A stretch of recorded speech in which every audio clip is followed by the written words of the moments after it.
Hello and welcome back to English Holiday. I am so happy you are here today. Whether you are joining us for the very first time or you are a returning listener, welcome, welcome, welcome. We are so glad you found us. A huge thank you to everyone who has been listening, sharing, and supporting this show. It genuinely means the world to us. We make this for you. Now, if this is your very first time with us, hi, I'm Amanda. And I'm James.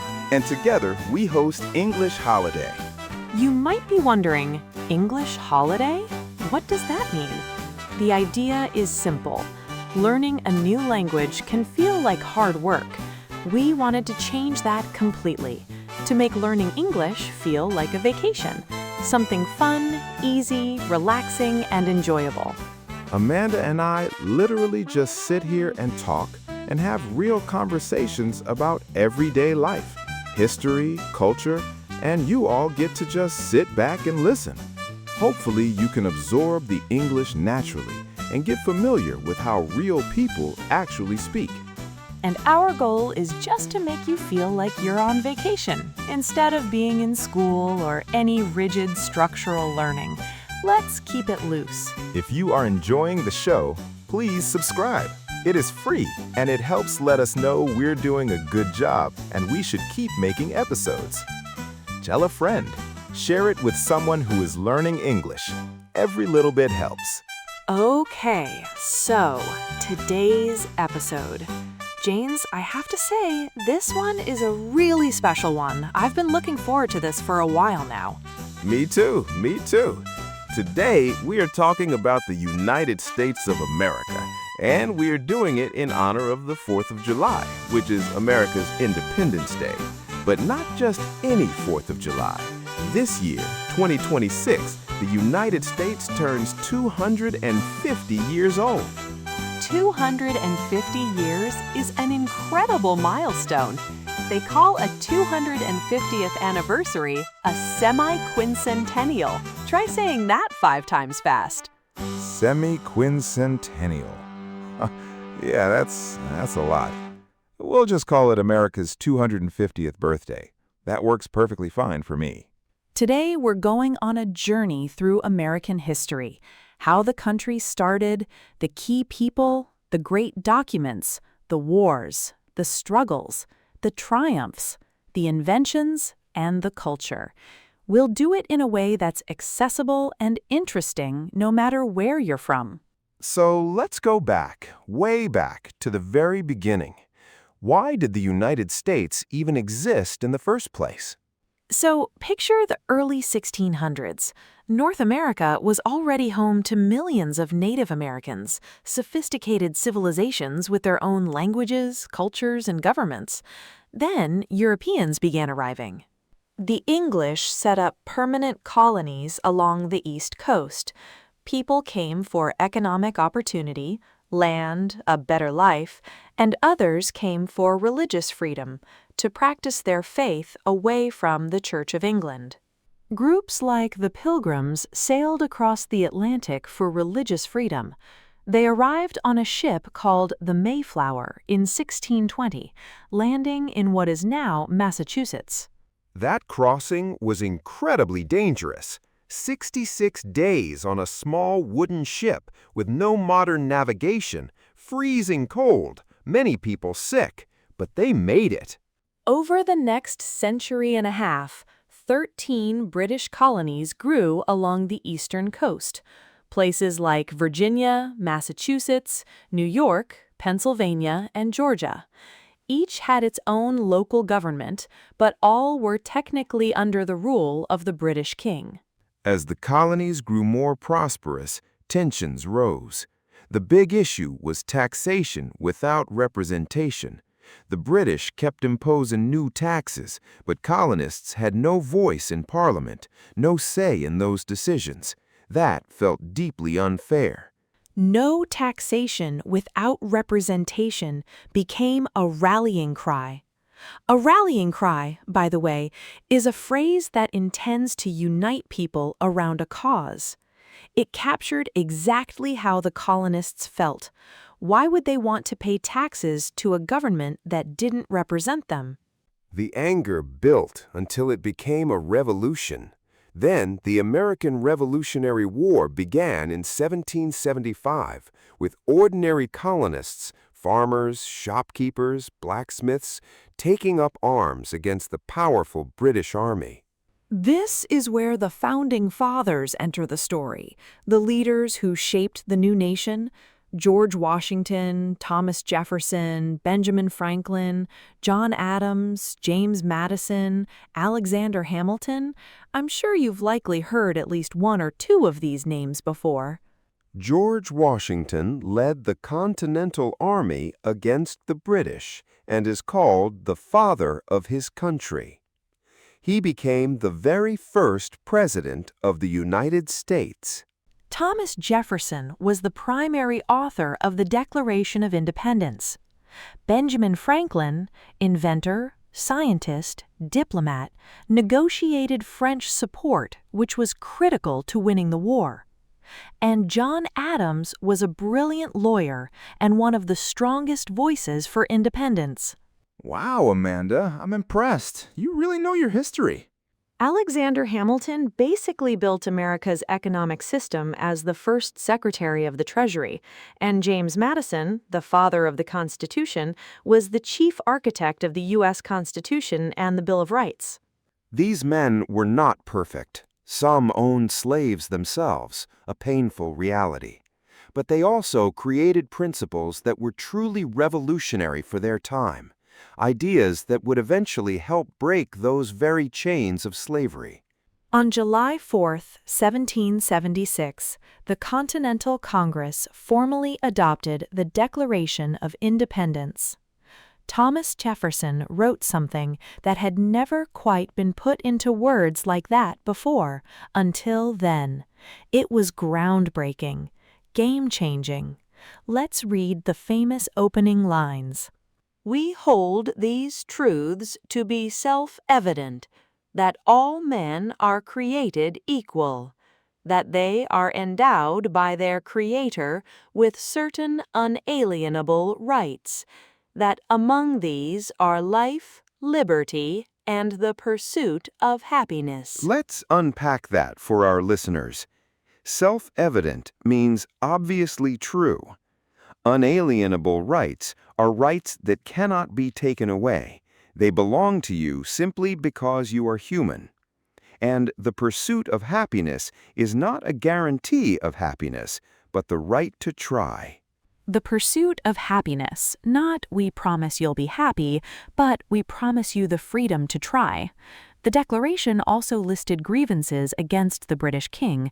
It was essentially a formal breakup letter to Great Britain. A breakup letter. That's hilarious. I like that. And Great Britain did not take it well. The war continued for several years, but the colonists had extraordinary courage and French military support. In 1783, the Treaty of Paris was signed, officially recognizing the United States as an independent nation. Then the hard work really began. Winning freedom and building a functioning country from nothing are two very different challenges. How do you govern millions of people? How do you prevent tyranny? The United States Constitution, written in 1787 and ratified, meaning officially approved, in 1788. It is the supreme law of the land, establishing how the government works and setting limits on government power. The founders were very worried about tyranny. They'd just escaped a king. So they divided the government into 3 separate branches, each with the power to check the others. This is the system of checks and balances. The legislative branch, Congress, makes the laws. The executive branch, the president, enforces them. The judicial branch, the Supreme Court, interprets the laws and ensures they follow the Constitution. Each branch has power, but none has unlimited power. Congress can make a law, but the president can veto it, meaning reject it. The Supreme Court can strike down a law if it violates the Constitution. It's a balancing act that prevents any one group from taking total control. The United States started with 13 original colonies and grew to 50 states. As the country expanded westward, new territories were admitted, all the way from the original East Coast colonies to Hawaii and Alaska, which joined in 1959. Our Pledge of Allegiance describes our nation as being indivisible. Indivisible, which means it cannot be divided or split apart, which is interesting because the nation actually was split apart, at least for a while. Of course, I'm talking about the Civil War. The Civil War, which lasted from 1861 to 1865, was the bloodiest conflict in American history, fought between the Northern Union states and the Southern Confederacy. The central issue was slavery and cotton. For centuries, millions of Africans were kidnapped and forced to work without pay or rights. The contradiction between the Declaration's promise of liberty and the brutal reality of slavery was impossible to ignore forever. Abraham Lincoln was quite instrumental leading the country through the Civil War. In 1863, his Emancipation Proclamation declared enslaved people in the South free, and at Gettysburg he gave one of history's greatest speeches. Maybe you've heard the opening. 77 years ago, our fathers brought forth on this continent a new nation, conceived in liberty, and dedicated to the proposition that all men are created equal. 77 years. This has a bunch of interesting old phrases. A score is 20 years, so 87 years back to 1776. The Union won in 1865, and slavery was abolished with the 13th Amendment, but the road to true equality was still long and painful. Even after slavery ended, Black Americans faced decades of legal discrimination, segregation in schools, restaurants, and public life. It took another 100 years before the civil rights movement of the 1950s and 60s began to dismantle those systems. The civil rights movement gave us Dr. Martin Luther King Jr., a minister and nonviolent activist who inspired millions. In 1963, before 250,000 people at the Lincoln Memorial in Washington, D.C., he delivered his I Have a Dream speech. I have a dream that my 4 little children will one day live in a nation where they will not be judged by the color of their skin, but by the content of their character. Those words, even reading them right now, I feel something. That speech is one of the greatest pieces of spoken English ever produced, and it remains deeply relevant today. The content of their character, not the color of their skin, but who they truly are. The Civil Rights Act of 1964 and Voting Rights Act of 1965 were landmark laws that outlawed racial discrimination.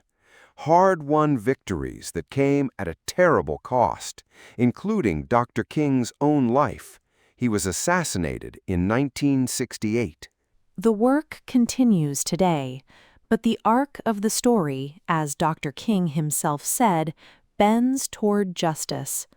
Progress is real, even if it is slow and uneven. Now, let's shift to America's role in the wider world. The U.S. entered World War I in 1917, helping end the deadlock in Europe. Then came World War II, perhaps the defining conflict of the 20th century. Japan's attack on Pearl Harbor on December 7, 1941, finally brought the U.S. into the war. Roosevelt called it a date which will live in infamy. American forces fought in both Europe and the Pacific, landing on the beaches of Normandy on D-Day. June 6, 1944, one of the largest military operations in human history. The U.S. played a central role in defeating Nazi Germany. After the war, America helped rebuild Europe through the Marshall Plan and led the creation of the United Nations and NATO, institutions designed to prevent another world war. Then we just kept having more wars. We had Korea in the early 1950s, Vietnam in the 60s and 70s, a deeply controversial war that left lasting wounds on the national spirit, and September 11th, 2001, when nearly 3,000 people were killed in attacks on New York City and Washington, D.C. That day changed America forever. We also have to acknowledge the treatment of Native Americans, some of the most dark chapters in American history. As settlers moved westward, Native peoples were displaced, subjected to violence, and stripped of their cultures. The Trail of Tears in the 1830s was a tragic event when the Cherokee were forcibly marched hundreds of miles from their homeland and still stands as one of our darkest chapters. Let's shift to something uplifting. America is and always has been a nation of immigrants. Almost everyone can trace their ancestry back to somewhere else in the world. From Ireland, Italy, China, Mexico, India, Nigeria, Korea, people from every corner of the globe came to America. Many passed through Ellis Island in New York Harbor, and the Statue of Liberty became the enduring symbol of welcome, with her inscription, "Give me your tired, your poor, your huddled masses yearning to breathe free." Yearning to breathe free, people desperately wanting freedom. That poem captures the promise of America beautifully. Immigrants don't just come to America, they become America. They bring their languages, food, music, and labor. America's strength comes in large part from that diversity. And America's inventions have shaped the world. The telephone by Alexander Graham Bell, the light bulb by Thomas Edison, the airplane by the Wright brothers in 1903, the assembly line by Henry Ford, and the polio vaccine by Jonas Salk, which saved millions of lives. The Internet's foundations were developed in the U.S. through a government project called ARPANET. And on July 20th, 1969, NASA astronaut Neil Armstrong became the first human on the moon with that eternal quote, "That's one small step for man, one giant leap for mankind." That's a perfect example of what America and we as people can do when we commit fully. JFK declared in his famous speech in 1962 that America would go to the moon not because it is easy, but because it is hard. And they did it. Within 7 years, the United States astronauts were officially the first humans on the moon. And it was not easy. JFK was elected in 1960 as the youngest president at the time. He inspired a generation with his eloquence. His inaugural address contained one of the most quoted lines in American history. "Ask not what your country can do for you. Ask what you can do for your country." That phrase is a rhetorical device called chiasmus, reversing the order of words for effect. For English learners, it's a perfect example of how word order creates incredible power. Tragically, Kennedy was assassinated in Dallas in 1963. Along with Lincoln and Martin Luther King Jr., he is one of several great American figures taken by violence, a reminder that America's story contains both tremendous light and deep shadows. American culture has reached every corner of the world. Hollywood films, jazz, rock and roll, and hip-hop. In fact, jazz was born in New Orleans in the early 1900s, largely by African American musicians, and spread around the world, influencing virtually every form of modern music we hear today. American universities and research institutions have produced more Nobel Prize winners than any other country. Advances in cancer research, genetics, vaccines, and surgery benefit all of humanity, and the U.S. continues to invest enormously in science. And say what you will, for better or worse, Silicon Valley brought the tech revolution. Apple, Google, Amazon, Microsoft. Steve Jobs, Bill Gates, Jeff Bezos, and others have totally reshaped how we live, communicate, and share information. The American model of taking a big idea and scaling it globally has been one of the most powerful forces of the last 50 years. The Bill of Rights, the first 10 amendments added in 1791, guarantees individual freedoms. Most important is the First Amendment, freedom of speech, press, religion, and the right to peacefully protest. That freedom is foundational to the American spirit of innovation and debate.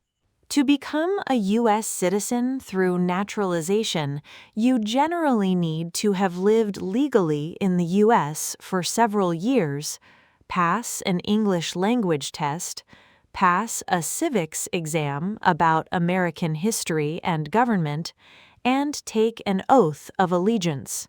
So, why did the United States become the most powerful nation on Earth? James, that's a big question. What do you think? A combination of factors. Geography, to start, a vast continent with incredible natural resources. Timing, the country industrialized at exactly the right moment. And the extraordinary flow of immigration, a constant influx of ambitious, talented people bringing skills and ideas from every part of the world. The system of relatively free markets unleashed enormous economic creativity. After World War II, the U.S. emerged as the dominant power, while much of Europe and Asia was devastated. And the English language, the global language of business, science, and diplomacy, gave America a significant advantage in projecting its ideas worldwide. That's such a great point for all our English learners out there. You are learning one of the major languages of global communication. That is an enormous advantage, no matter where you live or what you do. English truly does open doors. The United States in 2026 is grappling with big challenges: political polarization, economic inequality, climate change, and its changing role in a rapidly shifting world. These are challenges any mature democracy must face. But America also has enormous strength, a dynamic economy, world-class universities, incredible scientific and technological capacity, and a deeply rooted tradition of free expression, a population that still largely believes in the founding ideals of dignity, freedom, and the chance to pursue a good life. We've covered so much ground today, and honestly, we've barely scratched the surface. American history is so vast that we could do 100 episodes, but I hope it gave you a sense of the sweep and scale of this extraordinary story in honor of the United States' 250th birthday. From a language learning perspective, I hope you noticed the rich English vocabulary that came up naturally today. Words like ratified, tyranny, indivisible, resilience, and eloquence. The more you hear them in context, in a story you care about, the more naturally they'll stick. And we had so many great quotes today worth memorizing. We hold these truths to be self-evident, that all men are created equal. 77 years ago. Ask not what your country can do for you. I have a dream. One small step for man, one giant leap for mankind. Each is a piece of living English that has echoed through history. We'd love to hear from you. What topics would you like us to cover in future episodes? Leave a comment or suggestion below. We genuinely read everything and love hearing from our listeners around the world. Your ideas make this show better. If you enjoyed today's episode, Please share it with a friend or classmate learning English and subscribe. Every share, every comment, every new listener helps us grow and keeps us going. Until next time, keep listening, keep learning, and remember, every single day you practice your English, you are getting better. We are rooting for you. Happy birthday, America! 250 years old. 250 years of struggle and triumph, heartbreak and joy, invention, immigration, and reinvention. 250 years of an imperfect, extraordinary, ongoing experiment in human freedom. To everyone listening, come visit America. See the Grand Canyon, Yellowstone, walk the streets of New York City, hear jazz in New Orleans, visit the monuments in Washington, D.C. America is full of warm, generous, curious people who will welcome you. To America itself, we hope your next 250 years are filled with healing, creativity, and justice, and the brave continuation of that original promise, that all people are created equal, and that life, liberty, and the pursuit of happiness are worth protecting everywhere. Happy 250th birthday! Thank you, everyone, for spending this time with us on English Holiday. This was our longest episode yet. We hope you enjoyed it. Take care of yourselves and each other. We'll see you next time. Bye, everyone. Happy 4th of July.